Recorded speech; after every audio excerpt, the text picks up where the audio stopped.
Bonjour mademoiselle, alors je viens de voir votre vidéo. Je suis passionné d'histoire, même si je suis plus intéressé par, la génétique et les sciences naturelles. Mais, d'habitude, je suis friand de vos vidéos. Donc là, je viens de voir votre vidéo sur l'Empire khazar et les origines du peuple juif, donc, de passé sauvage. Et je tenais à rectifier certaines des erreurs que vous avez commises. Au milieu de la vidéo, vous dites qu'actuellement en Israël, la majorité des juifs, des Israéliens juifs, seraient ashkénazes, ce qui est une grosse erreur, puisque selon une étude de 2005, et 2005 c'est donc plutôt ancien, et maintenant ces chiffres-là auraient dû augmenter, puisque il y a une tendance en Israël qui est le métissage des communautés juives entre elles. Donc ils disent que 61 des juifs israéliens serait of Mizrahi ancestry, donc d'ancêtres Mizrahi, donc de juifs moyen-orientaux, et je pense quand on dit Mizrahi dans cette étude, si je me trompe pas, ça prend aussi en compte les séfarades. Donc voilà, donc ça c'est une première erreur que vous avez commise, donc de dire que la majorité des juifs israéliens seraient ashkénazes, qui est erronée. Donc secondement, vous dites, que, selon la vision juive, selon le point de vue, la perspective juive, on prétendrait que, la plupart des juifs auraient été déplacés après la destruction du temple, donc dans les environs de 60 après Jésus-Christ, ce qui est une erreur, puisque, la plupart des juifs savent heu, qu'il y a une présence qui est restée, en Judée. Non, non, c'est pas ça que les juifs disent. Les juifs disent pas que les juifs ont été, dispersés dès la destruction du temple. Attention, pas du tout. Ce que la plupart des juifs disent, c'est qu'après la révolte de Bar Kokhba, à ce moment-là, il y a eu, une intention romaine qui était de détruire l'identité nationale judéenne. D'accord? Donc judéenne en tant que nation. Hem et donc, pour ce faire, ils ont fait plusieurs choses. Ils ont changé le nom de Jérusalem, ils ont changé le nom de la province, donc ils ont supprimé le nom de la province de Galilée et de Judée. Ils ont rassemblé les 2 provinces en une nouvelle province qui s'appelle Palestine. Donc ils ont eu une nouvelle démarche qui était avant de donner une sorte d'autonomie, au peuple pour, essayer de supprimer leur identité nationale. Ils ont tout fait pour essayer d'effacer leur identité nationale. Ils ont interdit, d'apprendre le judaïsme, aux juifs. Donc il y a plusieurs histoires, donc par exemple de Rabbi Akiva qui malgré tout apprend, le judaïsme et cetera. C'est beaucoup d'histoires qui parlent de ça.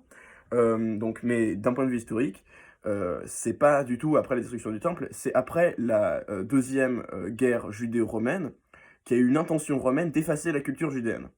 Pas à partir de la première, après la deuxième. Et c'est à ce moment-là que la plupart des juifs ont été déportés. D'accord? Donc, comment est-ce que les juifs voient la chose? C'est que, ils ont été déportés à Rome, et que il y a par exemple le Colisée, a été construit par des juifs, mais pas que, hein, il y a eu, beaucoup d'esclaves qui ont été emportés, et qu'une fois en Italie, les juifs ont acheté leur indépendance, et puis se sont déplacés dans diverses provinces. Donc les séfarades se sont déplacés à Séfarade, donc en Espagne, en hébreu. Et les Ashkénazes sont partis où? À Ashkénaz, donc en Allemagne. Et ce qui s'est passé, et là si on étudie d'un point de vue génétique, parce que de la perspective juive, elle n'est pas correcte vis-à-vis de la perspective analytique, vis-à-vis de la génétique, parce que selon la perspective juive, c'est qu'un homme ne se marie qu'avec une femme juive.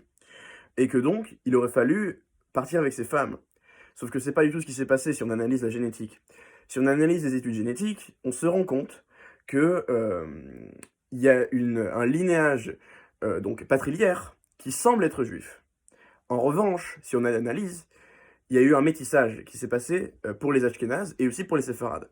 Ce qui serait passé, si on analyse, c'est que des hommes, donc issus de l'Italie, se seraient déplacés dans des provinces, donc en Allemagne ou en Espagne, et à ce moment-là, se seraient mariés avec des femmes, donc hispaniques ou allemandes, et les auraient converties, puis les aurait ramenés au judaïsme et donc fait des enfants de cette manière-là. Donc ça va contre la perspective juive, puisque la perspective juive dit que ces juifs-là se seraient mariés avec des femmes juives. Ce qui est faux. Si on analyse les analyses génétiques, c'est donc un mélange qui se serait passé. Et c'est ça qui expliquerait les distinctions ethniques entre les séfarades et les ashkénazes. Donc les séfarades ressemblent plus à des Espagnols, à des Berbères un peu plus, mais surtout des Espagnols, et les ashkénazes ressemblent plus à des Allemands. Et si on analyse les analyses génétiques, si on regarde donc les analyses génétiques, eh bien on se rend compte que dans le génome ashkénaze, donc c'est plutôt ça dont je vais parler, parce que votre vidéo traite des Khazars. De son analyse, les études génétiques sur les ashkénazes, eh bien on se rend compte que ils ont un génome qui ressemble plus à celui des Moyen-Orientaux plutôt qu'à des Allemands.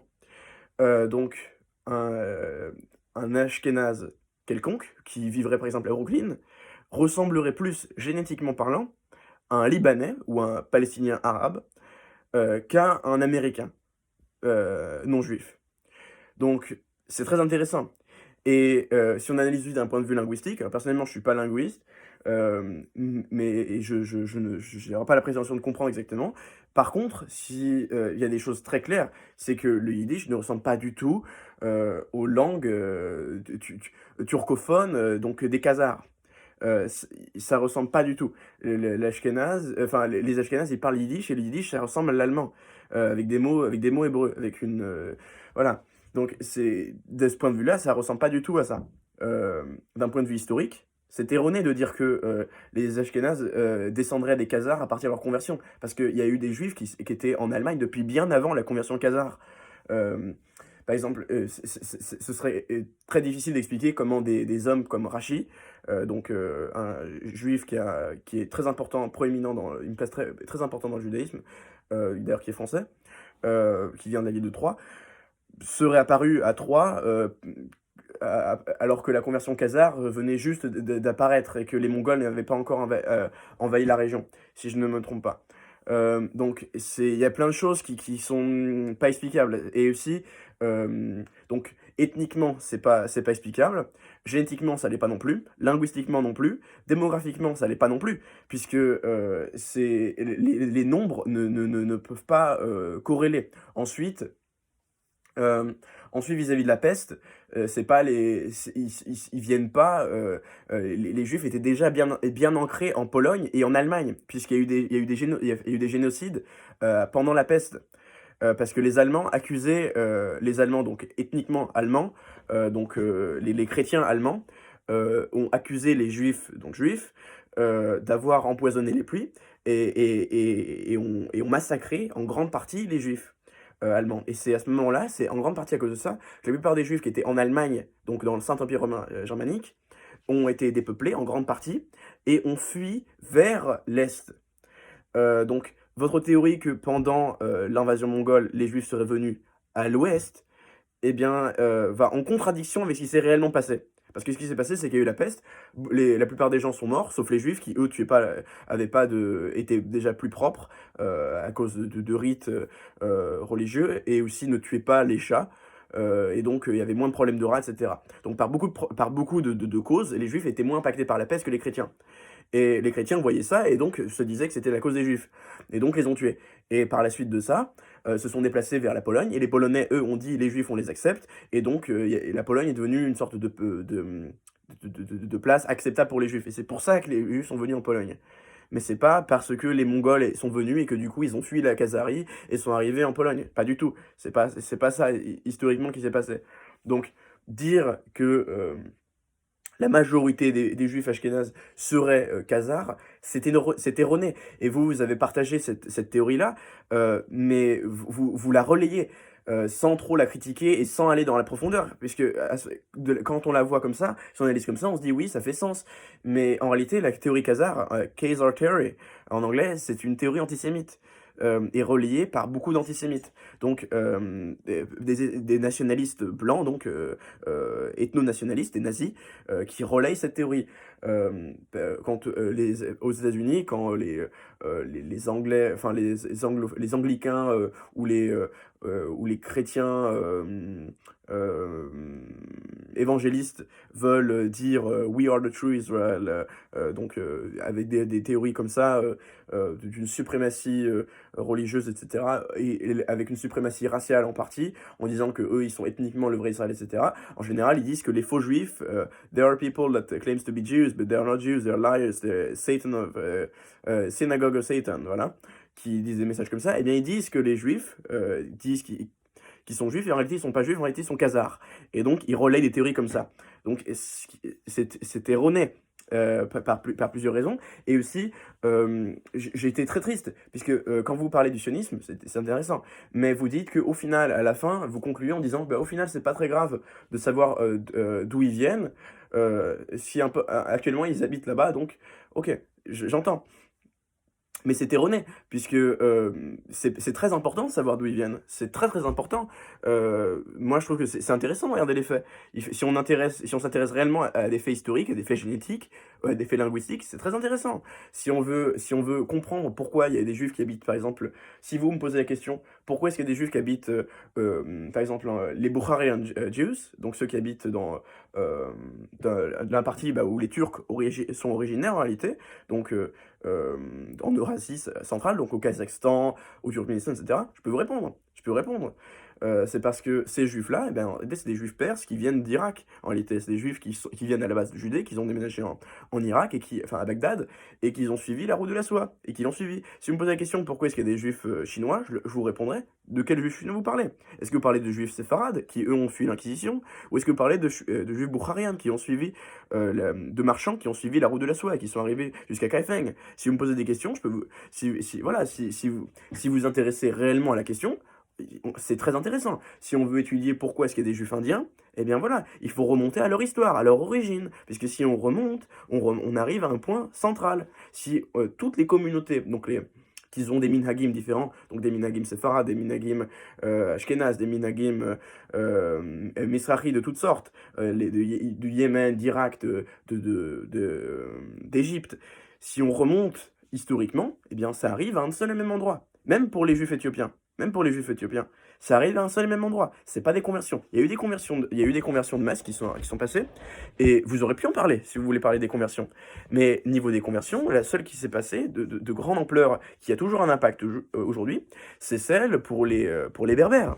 Celle-là, elle est intéressante, mais pas pour les juifs de Khazari. Puisque c'était une minorité. Il en reste aujourd'hui. Il en reste des Khazars qui pratiquent le judaïsme, mais ils habitent en Crimée. La plupart d'entre eux, ils habitent en Crimée. Si je me trompe pas, ils habitent en Crimée. Ils habitent oui, sur les bords de la Crimée. Donc sur les steppes, dans les steppes pontiques, exactement, le terme. Il en reste, mais il me semble qu'il y en a pas plus de 7000. Et si je me trompe pas, ils pratiquent un judaïsme karaïte. Donc si je ne me trompe pas. Donc c'est pas du tout le même judaïsme que les juifs, que la majorité des juifs qui suivent un judaïsme rabbinique. Et c'est pas non plus le même judaïsme que la plupart des juifs qui habitent, qui sont ashkénazes. Donc ça n'a rien à voir. Et voilà, il y a beaucoup d'erreurs dans votre vidéo. Ça m'attriste, puisque vous prenez pas la peine de parler de sujets intéressants. Bah, du coup, vous parlez des conversions et vous dites que les juifs descendraient des Khazars, et vous parlez surtout d'études de certains pour remettre en question, le sionisme juste parce que, et vous justifiez ça en disant: «Bah oui, le sionisme veut se justifier lui-même en disant qu'ils viennent de là-bas, et que c'est seulement pour ça que c'est valide». Mais en fait, pas vraiment, puisque vous parlez pas aussi du fait que pendant l'indépendance d'Israël, eh bien 10 de la population était, les Palestiniens donc, étaient juifs. Vous prenez pas ça en compte. Vous dites qu'il y a eu beaucoup de conversions qui se sont faites, et vous parlez du statut des dhimmi. D'accord, j'entends. Sauf que la façon dont vous parlez, vous dites que les Juifs se seraient convertis à l'islam par des raisons économiques. Sauf que c'est erroné de dire ça. C'est en partie vrai, mais en partie c'est erroné. Il y a eu surtout beaucoup de génocides qui sont passés, des islamisations de force. à l'image de celle que les Turcs ont fait pour les Arméniens, il y a eu beaucoup d'islamisation de force. Il y en a eu en Perse, il y en a eu en Irak, il y en a eu au Maghreb. Donc c'est un cas. Quand les Arabes sont venus au Maghreb, la plupart des gens qui habitaient là-bas il y avait beaucoup de juifs qui étaient berbères, beaucoup. Et ces juifs-là, en grande partie, ont été convertis de force.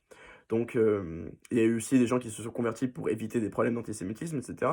Mais vous parlez pas de ça, vous parlez du statut des dhimmi, comme quoi la majorité serait convertie à l'islam d'une manière pacifique, ce qui n'est pas forcément le cas.